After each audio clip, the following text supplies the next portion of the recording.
The Love of Swimming is a podcast that celebrates the wonderfully diverse community of swimmers and fantastic swimming opportunities that exist on the Isle of Wight off the south coast of England. Welcome to the podcast. I'm Sandy Ciccognani. In 2019, I started the group Outdoor Swimming Isle of Wight as I wanted to find people to swim with in the sea. Since then, I've been on an amazing swimming journey, meeting some wonderful people who share my passion for swimming. I founded a social enterprise to support and encourage people to swim in the sea, trained to be an open water coach, developed the concept of a sea cafe, and have brought the sport of longe-cote, renamed sea hiking, to the place where I live. I'm part of the outside research study team based at Sussex University, looking at outdoor swimming as a nature-based social prescribing intervention for depression, and I work in the voluntary sector on the Isle of Wight. For the Love of Swimming is also the name of a series of community events that aim to share information and inspiration and to connect people through swimming. So if you're lucky enough to live on or visit the island, look out for these events coming soon. Follow us on all the usual social media channels and don't forget to subscribe to the podcast for more personal swimming stories. So today I'm with Patrick Yates. Welcome, Patrick, and thank you for coming on the podcast. Thank you for having me, Sandy. It's an honour. Oh, that's very nice. Well, let's start with a few short questions. Perhaps you could just introduce yourself and tell me what sort of swimmer are you? My name is Patrick Yates, and I'm a recreational swimmer, I would say. Love the ocean for as long as I can remember. It's in the family. And yeah, just being in water of any kind, any time, that's my happy place. Yes. Yeah. Excellent. Have you got a favourite stroke? Yeah, lying down on my back, staring at the sky, would be a nice one. Just bobbing around. I can swim well, but I've never been interested in competitive swimming. Right. And I think that was probably because I had lessons when I was a kid. And I struggled with them. And then I kind of taught myself. And I think it was just more for fun than anything else. Yeah.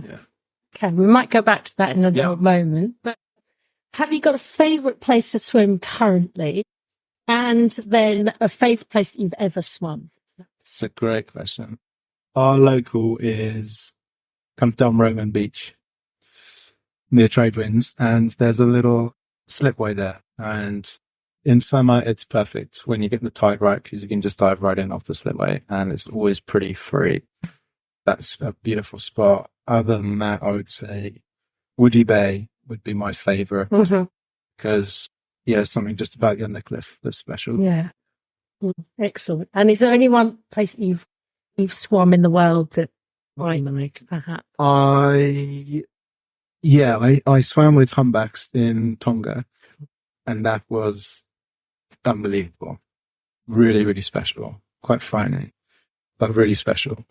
And just seeing those tropic places where you just see the blue, like that deep blue just stretching out for as far as you can see underwater is, that's pretty amazing. Pretty magical. Yeah, wonderful. Another couple of short ones, perhaps. Have you got a favourite piece of kit or what is your go-to? Bodies. I just spend all my time in bodies if I could. Yeah, absolutely. Excellent. Okay. And any favourite sort of pre or post swim feeding opportunities? Yes, a coffee. Love coffee. And are you particular about your coffee? I am a bit of a increasingly so. Yeah, not one for the filter. Yeah, smooth flat white. It's my go-to.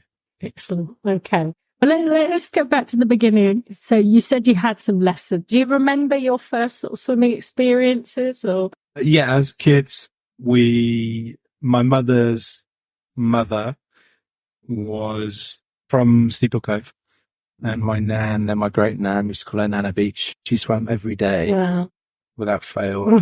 So it's really in your family, isn't it? Yeah, so we used to go there a lot, and then we had lessons, but I think my sister did really well, but I didn't get on as well with them. Which pool did you learn to swim in? Medina, I think. Yeah. I never really looked forward to them. I always got a bit nervous, got butterflies. Right. To swimming lessons. It's very fun. Was that when they used to shout from the edge of the pool? So. Yeah, I remember I just remember coming out, getting a badge, I think it was 25 metres, and feeling really stoked. And then my brothers and my sisters were like, you just got pulled the whole way by the swimming teacher. They're like, that doesn't even count. I was like, oh. And then, yeah. Are you the younger? I am, yeah. Yeah. I just wanted to grab the little floats at the bottom, really. That's all I wanted to do. But, yeah. So after that, you just sort of taught yourself? Yeah, I don't think I grasped it. That's obviously why the swimming teacher probably did help. And yeah, just progressively, it's a way of life, really, for us. We all love the sea. Mm-hmm. And then just progressively taught myself strokes. Mm-hmm. Yeah. And we'd be like on holiday with a pool or somewhere in a villa, and I'd just be in there the whole time, just making games up and stuff like this. And I've always got a bit of a ribbing from my sisters. It's just making up silly games. But yeah, I just love being in the water. Yeah. It's the best. Excellent. So you decided to go down the water route for your career then. You want to tell us a little bit about that? So when I was, my life's gone in different ways quite often. When I was 17, I always loved football. I got a job offer I did my coaching badges, which at the time I think was probably unusual for a young person. And then I got a job offer from Australia, which has always been somewhere that's really close to my heart and my family's heart. And then my mother got ill. So she got motor neurone disease. Yeah. And then I basically didn't go to Australia, and I ended up becoming a full-time carer. And so things kind of stopped at that. Yeah. And then I cared for her till I was 21 and she passed. And then I remember when I was really young, a boy, I used to just read like atlases and books about flags and weird stuff, I guess. And yeah, and I always just wanted to go and see the world. Mm. And then when she passed, and I just thought, well, I'm going to go now. And then I booked a ticket to South Africa. Mm-hmm. A plane ticket, and then I said to myself, I want to go and work with sharks. I've always like, why sharks? Why sharks? That's a proper question, actually. Why sharks? Love sharks. Deeply misunderstood, and just always been fascinated by them. So I was like, let's go and do this. Do you remember what it was about sharks that kind of first captured your imagination? I think the fear of them. I remember being a kid down Steeple Cove and going into Margaret's and Dave's house. And then the wheelers obviously catch crab and stuff like that. And there'd be loads of crabs like upside down on the kitchen table, and the smell of it and the noise of it, and like looking at them and just being kind of freaked out. Mm-hmm. And then I remember going swimming, being like, what's happening under my feet kind of thing, thinking, because on the Isle of Wight, obviously you can't always see that, unfortunately. Well, that's quite good for some of us. Yeah, sure. Suits for some. Yeah, it was kind of having a thought about, I wonder what is happening. Mm-hmm. And then obviously, as you think, your mind starts to drift, and then you think maybe it's sharks. And then I just started reading them. I found them fascinating. Yeah. Probably just the fear, actually, and going towards the fear, which I guess is unusual. Right. I was going to say, is that something that goes generally in your life, facing the fear? Yes. I've kind of always been the hardest on myself, I think. So I like a challenge. Mm-hmm. And if it's a big challenge, the better, whether that's physical or mental. Mm-hmm. I remember going for bike rides with my sister when I was younger, and she said about this the other day, and we'd get to the top of a hill and I'd faint. Just going all out. Yeah. I like a challenge. Mm. Yeah. So off you went. You went to work with the sharks. What was that like? Amazing. It was really cool. Went as a volunteer. I found a place in Hansby, which is south of Cape Town. Mm-hmm. A great company called Marine Dynamics, and volunteered there, and then gradually just kind of did well, I guess. Was working there, and then met a guy called Pepe, who was kind of like the coordinator there. And he said, we just got chatting, and he said, I also work in Mexico. So if you'd like to come out there, then you could do that. And I was, that sounds amazing. And then I thought about it, and then, I did it. So I booked tickets to Mexico. Mm-hmm. I think I went home to say hello to my brothers and sisters first, and then flew out to Mexico for the first time to, work with grey whales, which was amazing. Yeah. Oh, yeah. And then stayed there. And tell me about how close do you get? How much swimming was involved? Were you watching them from a boat, or were you getting there? So we were in the cage, and in Mexico with the grey whales, you can actually touch them. Oh. Yeah, one of the only populations of whales that were wild animals as well that seek out human touch. So you got this amazing little lagoon, it's small in the Isle of Wight, and this is where they come to breed and calf, and they're kind of protected there. There's no danger, and they come in, and you go out in like a little rowboat, basically, like a 15-foot boat, and then you sit in the boat with really low sides. It feels like do you feel quite vulnerable in that? Yeah, position? you're usually vulnerable at first because you've got this 40-foot kind of behemoth next to you, and they're really, sentient, and they're kind of totally aware of where you are and their space. So they'll like swish their kind of pet fins right next to the boat, but they won't touch it. But even that, the water generated from a fluke would come up to the side of the boat and would kind of rock the boat. And amazing, absolutely amazing. And then I worked there for a while, and then became a guide. I love that. Absolutely love that. Did you? Yeah, the best. So were you taking tourists around then? Yeah, so it was a camp in Baja, and people come for like 5 days, and it was quite expensive camp because of the activity is quite unusual. And there were some people. I remember we had the Prince of Monaco come, which was quite funny, and some other people, but lovely people, amazing people that run it. And we lived, basically there was this little island on the lagoon, and it was protected UNESCO site. So when you arrive, you have to pack away, you have to pack up and then pack down. And then we have to rake, at the end of the season, we'd have to rake the sand, our footprints out of the sand, literally to the boat. Crazy. So you just kind of make these tents around, and you're on this tent in front of the lagoon, and you're in your tent at night, and you can hear whales 20 feet away. That's like a dream, I have to say. Yeah, it's incredible. Kind of a place you can't really think up. A special place. Yeah, wonderful. Yeah.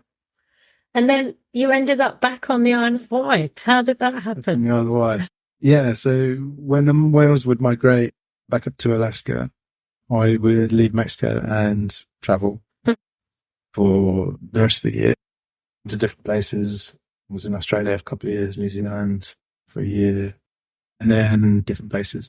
And then came back from New Zealand for temporary to say hello. Yeah. I was going to fly back out to New Zealand. And then on my good friend's wedding, I met my now girlfriend. And it's funny because when I walked into the marquee, I saw my friend Ed, and he said he kind of knew this girl was coming because he knew the girl. I didn't know the girl.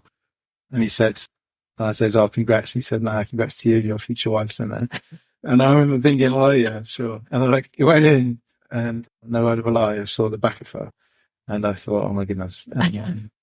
And I'm pretty chatty. I'm pretty good at talking to people, but I couldn't say anything. I just went all quiet. And I went to the bar and saw my friend there, and then she came over and I just couldn't say anything. Oh, wow. That was very strange. But met her, and I didn't go back up to New Zealand. So we're lucky to have you here on the island then. Yeah, here I've stayed. So, yeah. Okay. Let's talk a little bit, if we can, just about, the reason I came across you really is because you started this new group in Sandown. Do you want to tell us a little bit about that? Yeah. What started that off? Jet and Slip. So we started in January, which is just now 3 months, I guess. And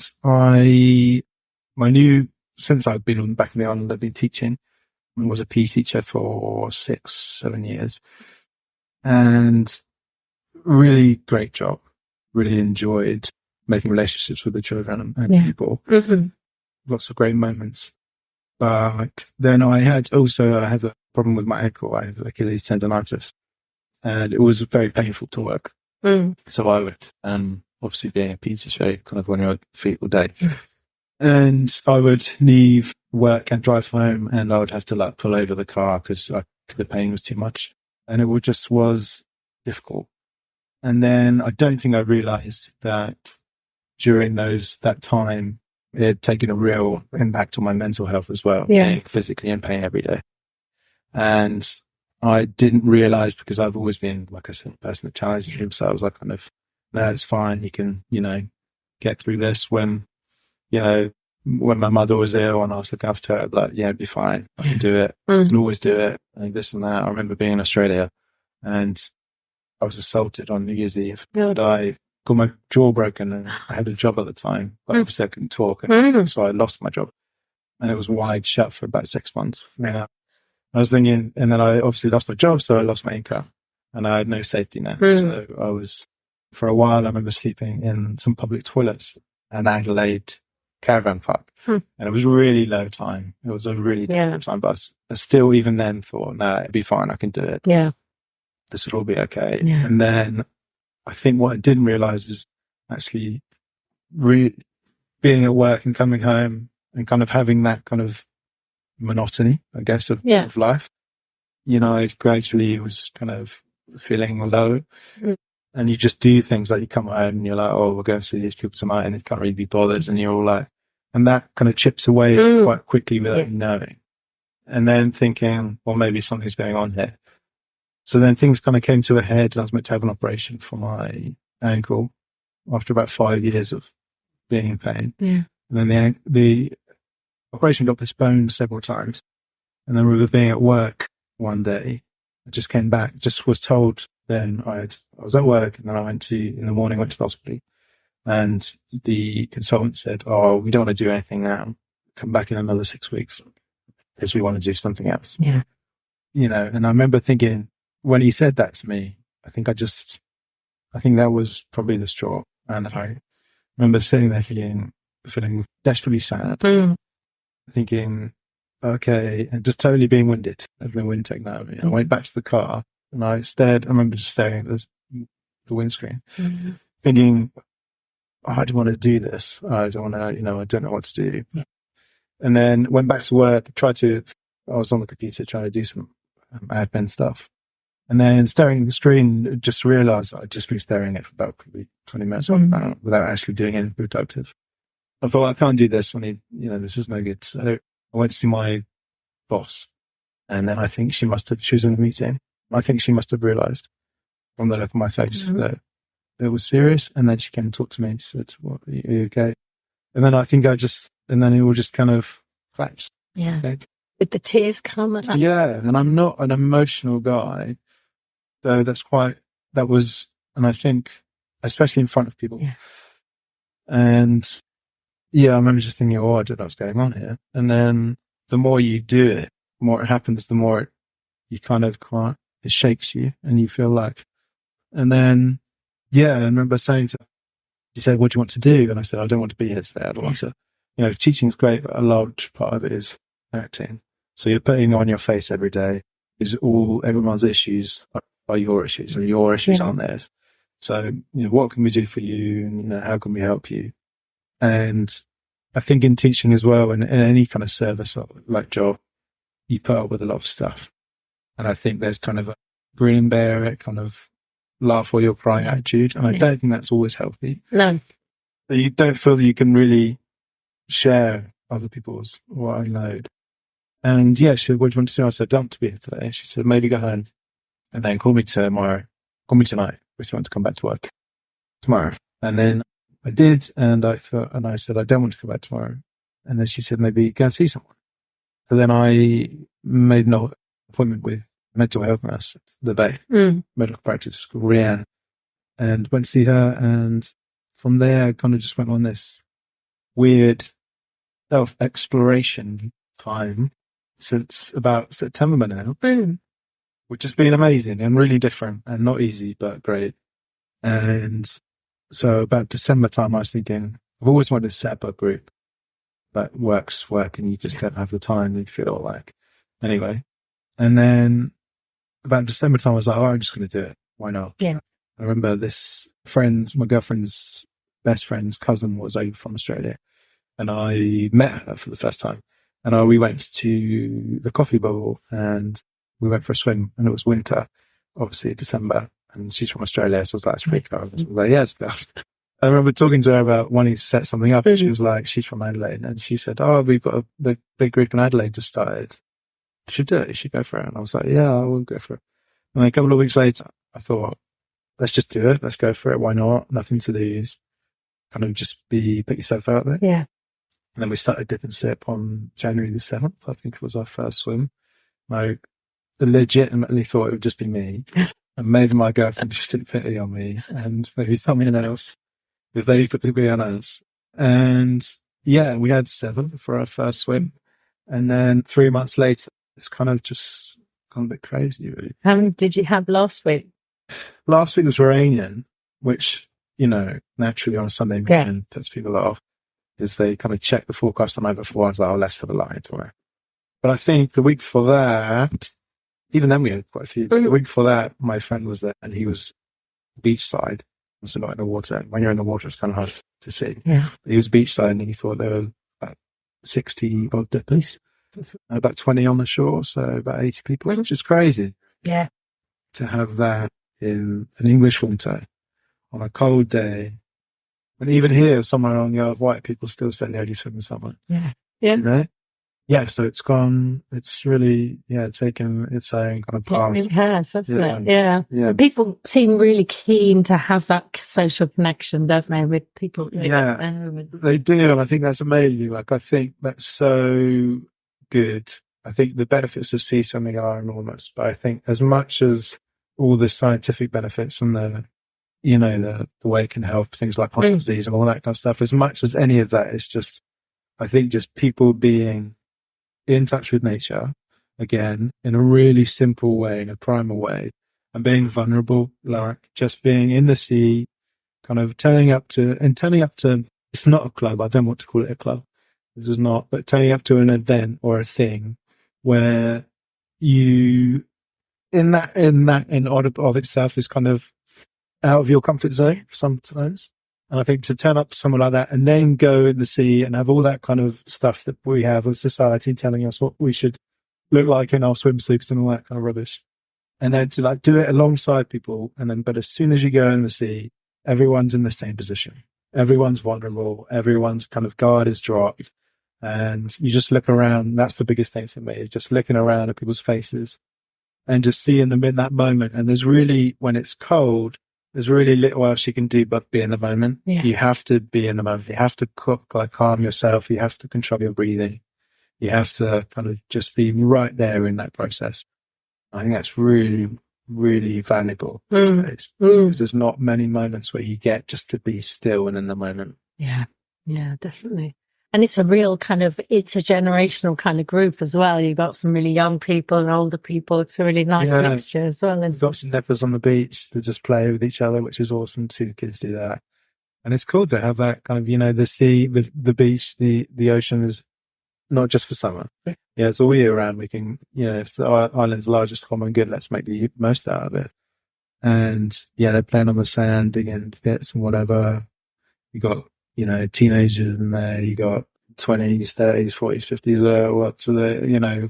50s, seniors. And it's just really cool that you're mixing and kind of interacting as much as you want to with people that you might see on the street. Yeah. But not really have a conversation with. And I think everyone behind every door, obviously a lot's going on and you don't know that. But speaking to some of the people, they've said how much that kind of, I remember talking to one guy in the sea. He came on his own, which I just think is awesome. When other people doing stuff on their own, I love that. And he was like, just really needed this because life got in the way and then work got in the way, and I wasn't really seeing anyone. I wasn't seeing my friends enough. And he said, thank you so much for starting this. He said, this is really kind of important to me and big to me. Yeah. And I just thought that's just in and of itself. If there's one person in the week that looks forward to Sunday a little bit more than they did. And I remember feeling pretty rubbish on Sundays, that going back to work feeling, that going back to school feeling, that kind of never leaves you since you're a kid, that horrible Sunday blues.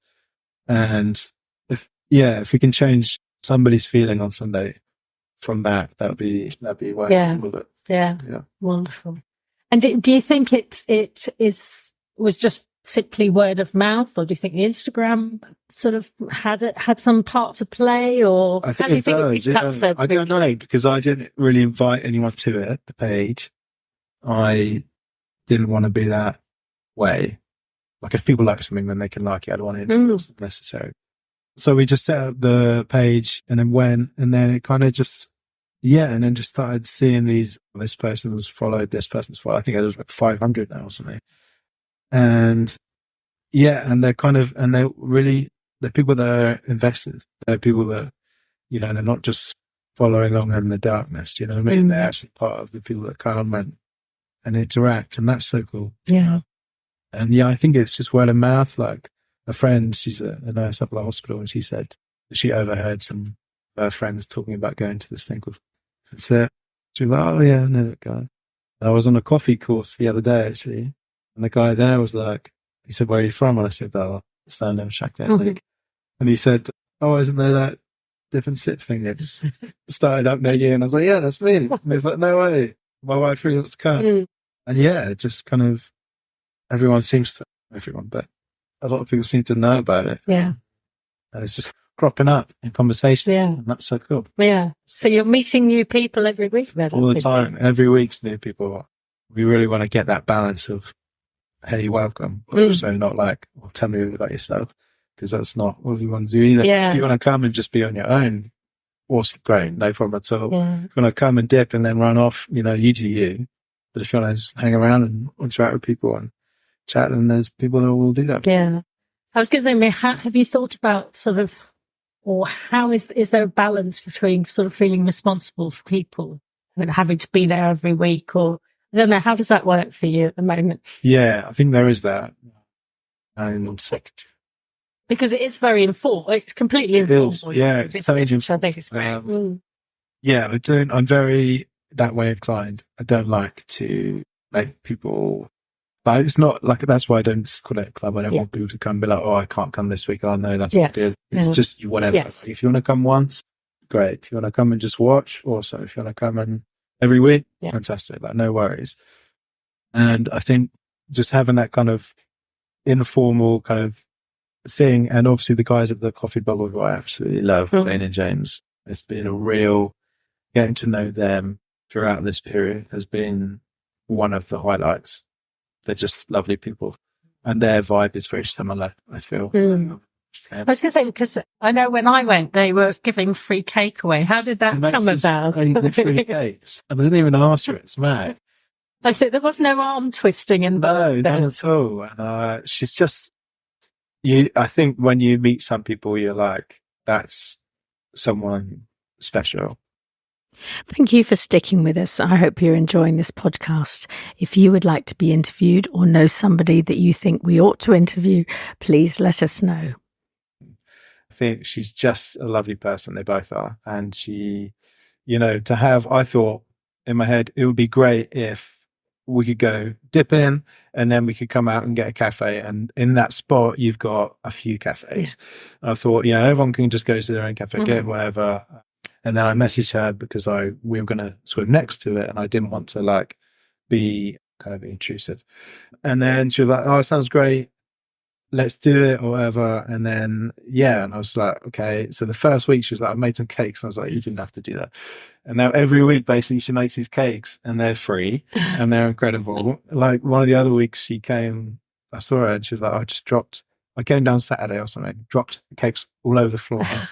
Getting out of the car, she was like, then I had to go home and make some more. And I was like, well, if that was me, I'm like, there's no cakes today, guys. I've dropped them all. I can't, I'm not making them again. But she made them all again and she put them all out and they're free. And some people just watch, they don't come to dip and sit, but they walk around and just take free cakes and just keep walking. But she's like, she doesn't even say anything to them.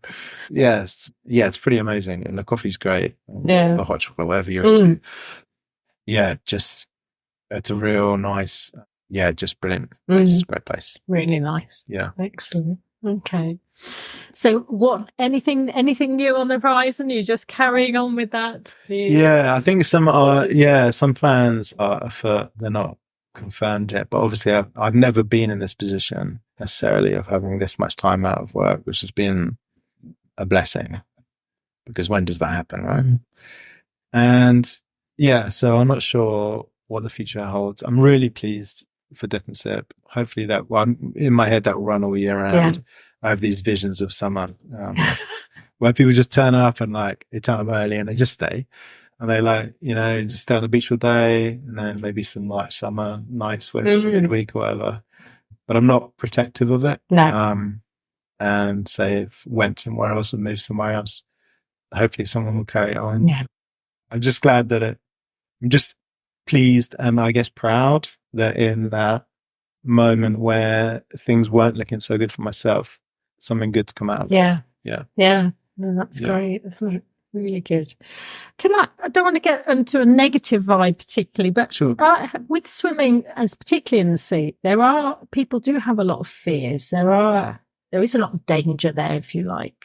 Is there anything in particular that sort of frightens you about swimming and being in the sea? No. I mean, obviously you're not that scared of sharks. Yeah. So I don't know. I think it's just I think a large part of it is just being sensible and just educating yourself just about water in general, what to look for, even from the shore. I remember I did my lifeguard training when I was a teenager as well. I remember watching this horrible video where they show you a pool for 5 minutes, and then underneath they clear out everything, and then there's this big float, and underneath there was this kid under the float the whole time. I was thinking, oh my goodness, I do not want to do that. And I think things like that can be a bit. I remember when I was younger, my friend, we went for a swim at Orchard Bay. I won't say it, but she got in trouble with water in a rip, and I remember going in and getting her out of the rip and taking her back to shore. Yeah. I remember thinking then that was a pretty gnarly moment. I was going to say, in case you can hear noises, you've got a little tortoise under the table. What's the tortoise's name? Eugene. And he can't stop fiddling around, scratching his hat. He knows we're in it. Yeah. So no, not a lot worries me about being in the water. I think because I feel comfortable. Yeah. I know that a lot of people don't. Yeah. And I know a lot of people that come to Dip and Sip don't swim naturally anyway. Not even really in the summer, but they'll turn up and they'll come in with us because it's a communal thing, and they're there for that, getting out of their comfort reason. Yeah, because you were saying that there's something about pushing yourself and having a sense of vulnerability that's sort of lacking for a lot of people in life these days. Totally.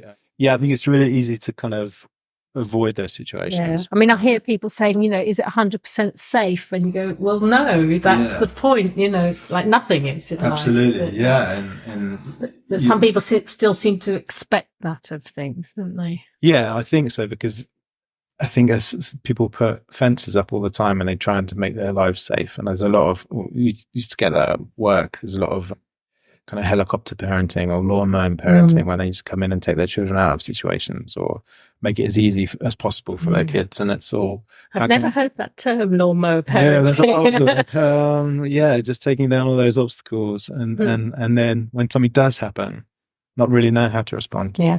I remember reading about the Inuit people and how they raise their kids, and basically they don't interfere unless there's immediate danger of death, because there's so many dangers there. Obviously they can do it all the time, so unless they're going to fall in the water or drown or the predators there, they won't interfere. They'll just let the child figure it out. I remember listening to a podcast as well about in Europe they're rebuilding all these big parks that we took down obviously for H&S, and they're making these really big parks and dangerous, like climbing frames and stuff, because that's how you know the attitude. You're only going to fall once, really.